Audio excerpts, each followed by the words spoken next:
나경원 전 의원 거취를 두고 논란이 뜨거운 여당으로 가보겠습니다. 제2의 진박감별사, 제2의 유승민, 나 홀로 집에 이런 말들까지 생겨나고 있는데 어제 정지석 국민의힘 비대위원장은 친윤이나 반윤 이런 말을 쓰지 마라, 쓰면 제재까지 하겠다 이렇게 공언을 했습니다. 과연 이런 상황에서 전대 관리가 잘 될지도 궁금한데요. 현재 국민의힘 지도부는 비대위로 체제로 운영을 하고 있죠. 비대위원 중 한 분 현재 당 상황 짚어보겠습니다. 모시고 김종혁 국민의힘 비대위원 전화로 연결했습니다. 안녕하세요. 예, 양 변호사님 새해 복 많이 받으십시오. 네, 새해 복 많이 받으십시오. 자, 지난주 내내 나경원 전 의원 이름이 정치면을 장식을 했고요. 오늘까지도 이어지는 것 같습니다. 근데 좀 시끄러운 쪽으로 얘기가 나오고 있어요. 어떻게 보고 계세요, 지금 상황? 걱정이 많죠. 네. 아마 저뿐만이 아니라 저희 이제 국민의힘 당원 여러분들 모두가 다 비슷한 심정이실 것인데, 사실 이 모든 화제를 지금 블랙홀처럼 잡아 삼키고 있잖아요. 네.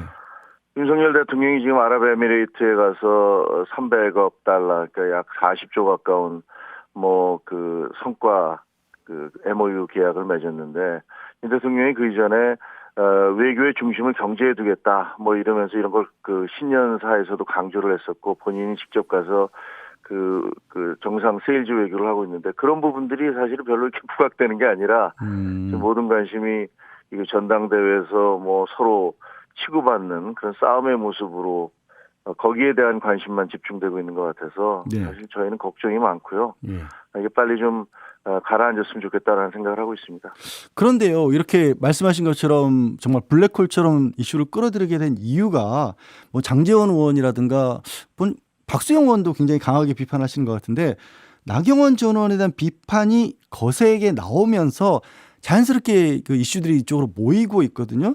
그러니까 네. 나경원 전 의원이 뭔가 크게 이슈를 제기를 한 건지, 아니면 나경원 전 의원이 그냥 대통령실이라든가 아니면 국민의힘 내부 분위기를 안 따랐던 것만으로 이렇게까지 세게 어떻게 보면 공격을 해서인지, 지금 누가 어떻게 보면 원인 제공이라고 해야 될까요? 지금 상황에 대한 책임을 묻는다면 어느 쪽이 더 클까요? 근데 이 책임을 묻기보다는요. 네. 사실은 경선이 벌어지면 서로 치열하게 공격을 하잖아요. 이건 여야 간의 싸움 못지않은 싸움이 벌어지거든요. 과거에 이명박, 박근혜 두 전직 대통령들이 서로 당권을 놓고 싸울 때도 마찬가지였고, 또 가깝게는 사실 문재인 대통령이라든가 이재명 후보가 대선 경선에서 맞붙었을 때도 마찬가지고, 네. 그다음에 이번에 또 이낙연이라든가 이재명 두 분이 맞붙었을 때도 대장동 사건이 불거져 나왔고, 그래서 당내 경선을 하거나 서로 경쟁자들끼리 싸우다 보면 서로 상대방을 잘 알기 때문에 오히려 더 경쟁이 더 격렬화되고 네. 치열화되는 그런 측면이 있는 것 같아요. 지금 이번에도 나경원 전 대표, 그리고 지금 김기현 전 원내대표 사이의 경쟁이 치열화되면서 그 양쪽 진영에 있던 분들이 상대방을 꺾어야겠다라는 그런 생각들 때문에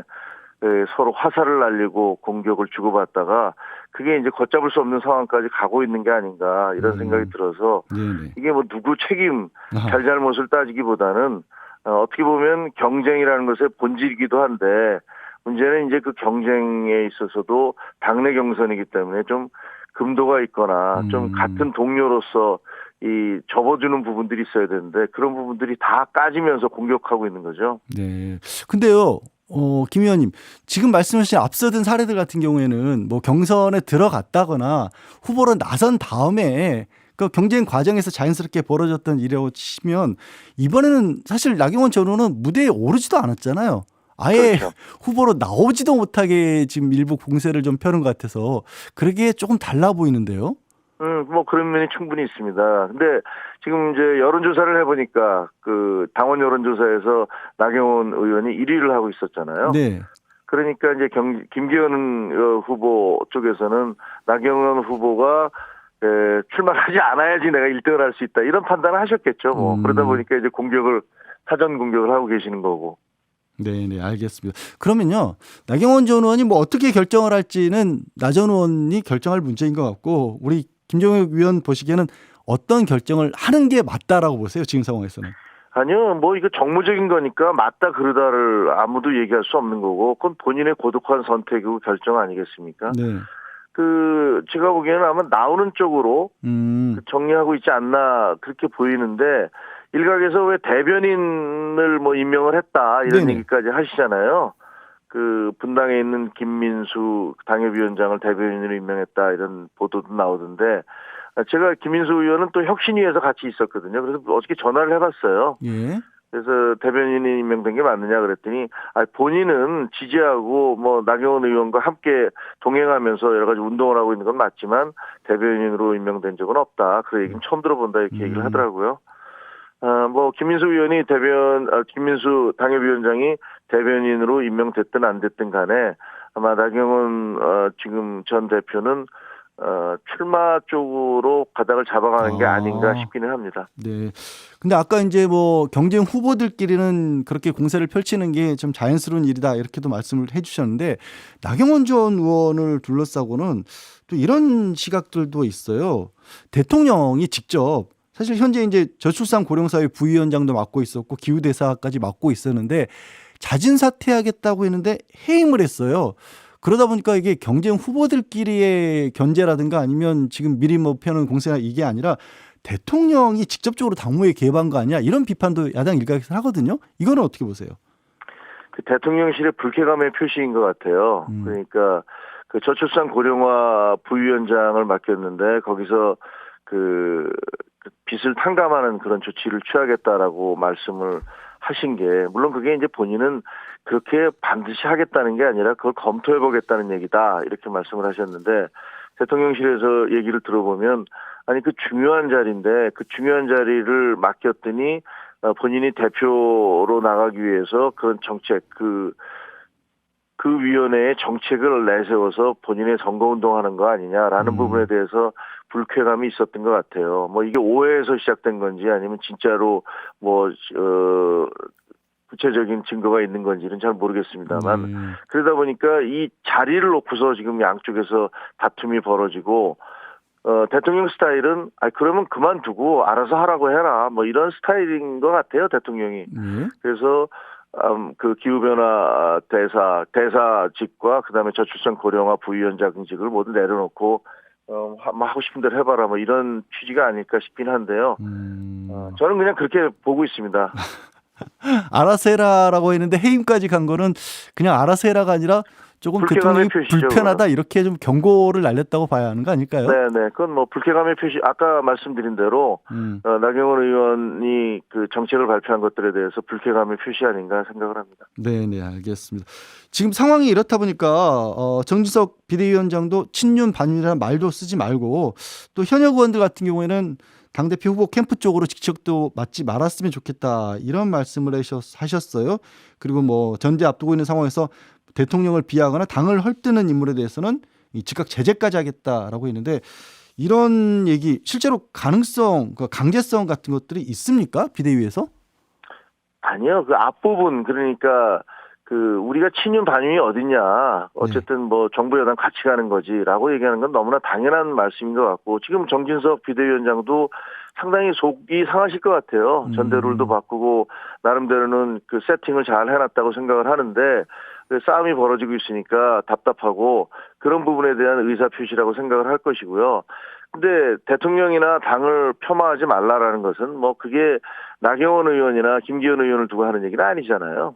나경원 의원도 절대 화합을 해야 된다. 그러고 나는 뭐 윤석열 대통령의 정책과 함께 갈 것이다라는 얘기를 계속 강조하고 있기 때문에 그건 아마 근데 제가 느끼기에는 유승민 전 대표를 뭐 지적하시는 게 아닌가라는 우회적으로 지적하시는 게 아닌가라는 생각은 들더라고요. 왜냐하면 유승민 전 대표께서 이제 한동안 잠잠하시다가 또 나경원 의원과 용산 대통령실의 갈등 같은 것들이 드러나니까 그거를 빗대서 계속 비판을 하고 계시니까 그런 부분들에 대해서 본인 문제도 아닌데 또 남의 일까지 끼어들어서 그걸 계기로 대통령실이나 당을 공격하는 그런 모습을 보이면 어떡하냐 이런 불쾌감의 표시가 아닌가 이런 생각이 들더라고요. 유승민 전 의원도 본인을 향한 얘기라고 받아들이셨는지 모르겠는데 이렇게 또 그 정진석 위원장 말을 받았어요 아닌 게 아니라 뭐 이렇게 말씀하셨네요. 지금이 일제 강점기입니까? 군사 독재 시절입니까? 아니면 여기 뭐 대한민국 아니고 북한입니까? 이렇게라고 굉장히 강하게 반론을 SNS를 통해서 제기를 했던데. 그게 이제 유승민 전 대표께서는 이게 나에 대해서 하는 얘기구나라고 생각을 하셨기 때문에 그러겠죠. 알겠습니다. 자, 이른바 김장연대 얘기를 좀 물어볼까 합니다. 김장연대 그러면 김기현 의원, 장제원 의원 연대했다라고들 그렇게 얘기를 하지 않습니까? 네. 그런데 지금 조금 전에 이제 정시섭 비대위원장은 현역 캠프 같은 경우에는 직책도 맡지 않았으면 좋겠다. 현역 의원 후보 캠프에. 지금은 캠프 합류는 아니더라도 장제원 의원이 실질적으로 그동안 국민의힘 내부에서 가지고 있는 위상이라고 할까요? 이거에 비춰본다면 그냥 합류 못지않게 더 강하게 힘을 실어주는 거 아닐까요? 문제 없는 걸까요, 이거는? 아니 그러니까 지금 그 정진석 위원장으로서는 이게 너무 격화돼서 당 전체의 지지도라든가 대통령 지지도가 떨어지고 그동안에 그 저희가 좀 상승세를 최근 몇 주간 타고 있었잖아요. 네. 근데 지금 걱정되는 게 국민 여러분들께서는 이제 집권당 내부에서 이런 갈등이 생기면 여기에 대해서 상당히 우려스러운 그 모습, 그 우려를 하게 되고 또 그것이 지지도가 떨어지는 그런 계기가 되기 때문에 이걸 막아야 된다라는 건 책무가 있으시리라고 생각을 해요. 저 비대위원장 입장에선. 그렇기 때문에 아마 그 현역 의원들은 적극적으로 가담하지 말라. 어떤 캠프에 가지 말라라는 얘기는 아마 간접적으로는 장제영 의원한테 김장연대 같은 얘기가 안 나오도록 해달라라는 그런 당부일 것이라고 생각을 합니다. 네. 예, 알겠습니다. 그럼 지금 상황에 대해서요. 이렇게 지금 뭐 보시는 분들도 계시거든요. 그러니까 대통령실에서 이른바 나경원 전 의원에 대해서도 대통령실의 뜻에 거슬리는 사람들 방향으로 움직이는 것 자체를 불편해한다. 그러니까 국민의힘도 현재 윤석열 대통령에게 다 뭐 코드라고 해야 될까 이걸 맞추는 쪽으로 가고 있다. 이러다 보니까 상황이 2016년 총선 때처럼 뭐 진박 간별사 등장해서 박근혜 전 대통령 누가 더 가깝느냐 여기에 초점이 맞춰지는 그런 총선을 하다가 참패를 하지 않았느냐. 그때 일이 반복될 수도 있다. 이런 우려가 나오고 있고 실제 나경원 전 의원도 그 얘기를 하셨거든요. 어떻게 그때와는 다르다고 보세요? 그렇게 가지 않으리라고 보십니까? 그런 우려 충분히 하실 수 있다고 생각을 합니다. 그건 뭐 저희 당에 대해서 비판적인 분들뿐만 아니라 사실은 저희 당원들도 우려를 하고 있거든요. 그 뭐 오늘 아침에 어디 신문 보니까 마키아벨리가 분열은 언제나 나쁜 것이다 이렇게 얘기를 했다는 그 보도가 있던데 사실은 뭐 집권당이 서로 아무리 경선이라고 하지만 서로 갈등하고 서로 상대방에 대해서 딱지를 붙이고 이런 것들은 별로 좋은 건 아니죠. 그래서 무슨 이게 한쪽은 뭐 과거에처럼 당신이 진박간별사 노릇하는 거 아니야? 그러니까 또 한쪽에서는 뭐 제2의 유승민 되지 마 이런 식의 굉장히 격렬한 단어들이 오고 가고 있어서 그러게요. 그걸 지켜보고 있는 당원들 입장에서는 그리고 또 저희 이제 비대위에서도 굉장히 걱정을 하고 있습니다. 흥행이 성공을 해야 되는데 사실은 이제 뭐 경쟁이라는 것이 너무 심심하면 안 되고 어느 정도는 치고받는 것들이 있죠. 그래야지 흥행에도 성공을 하게 되는 거니까. 하지만 그게 도를 넘어서는 순간에 그게 상대방에 대한 서로의 상처가 되기 때문에 이런 부분들은 좀 자제됐으면 좋겠다라고 생각을 합니다. 네. 관련해서요. 김용태 전 최고위원은 아예 장제원 의원 전면적 후퇴하라 이렇게까지 또 요구를 했던데 그건 가능할까요? 그건 뭐 가능한 얘기가 아닐 것이고요.